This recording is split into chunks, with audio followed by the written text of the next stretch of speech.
Welcome to the Hours of Service series. In this brief video, we will be discussing the 8-hour rule. According to the Federal Motor Carrier Safety Administration, you cannot drive unless you've had a 30 consecutive minute break in the past 8 consecutive hours.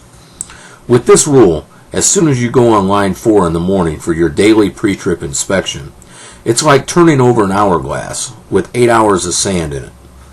Once you go on line 4, you have 8 hours to complete a 30-minute rest break. After 8 hours, if you go on the drive line without completing this break, you will be in violation. This rest break must be logged off duty. Let's take a look at this log and see if this driver is logging legal. This driver begins his day by doing his daily pre-trip inspection from 8 to 8:30 a.m. At 8:30, he goes on the drive line and he drives until 1 p.m. He fuels his truck up from 1 p.m. to 1:15 p.m. and then goes back on the drive line. He drives until 4 p.m. and takes a rest break from 4 p.m. to 4:45 p.m. Is this legal? Since this driver stopped at 4 p.m., that is exactly 8 hours past when he started his pre-trip inspection at 8 a.m. This is perfectly legal. Had this driver drove just 15 minutes more until 4:15 p.m., he would have been driving illegally. Let's take a look at another scenario. This driver starts his day by doing his daily inspection at 5 a.m. From 9 a.m. to 9:15 a.m., he takes a short rest break. Then he gets back in his truck and drives until 12:30. At 12:30, as he pulls into a rest area for a short break, he notices that he has a very low tire on his truck. It takes him approximately 1 hour to change this tire, so at 1:30, he heads back out onto the road. What this driver failed to realize is at 1 p.m., it had been 8 hours since he started his pre-trip inspection. As soon as this driver went back on the drive line at 1:30 p.m., he was in violation of the 8-hour rule. The entire time he was driving from 1:30 p.m. to 3:30 p.m., he was in violation.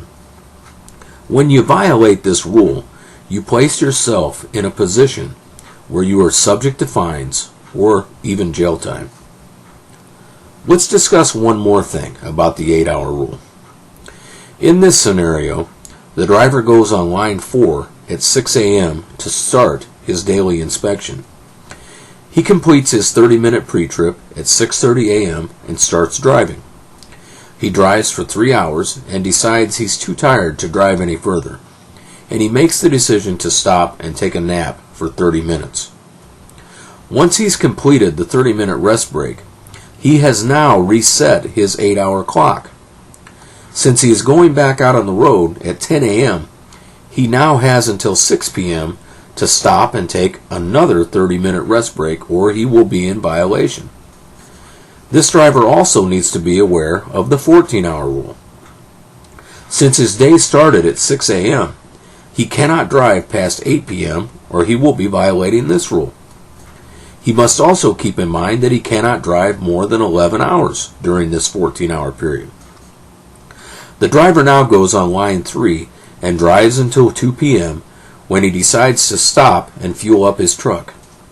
Then at 2:15 p.m., he heads back out on the road. He then stops at 6 p.m. so he does not break the 8-hour rule. When he stops, he decides to count up his time on line 3, and he sees that he's already driven 10 3/4 hours. So he makes the decision to stay parked for the night rather than go back out on the road for 15 minutes. Always remember, if you take your 30-minute rest break before you get 5.5 hours into your day, you will have to take a second 30-minute rest break to stay legal if you plan on driving until your 14 hours are used up on your 14-hour rule. Also, always pay attention to your 11-hour rule throughout the day so you stay legal on that law also. I hope you've enjoyed this brief lesson on the 8-hour, 30-minute rest break rule. Remember to always drive safely Have a great day and arrive alive.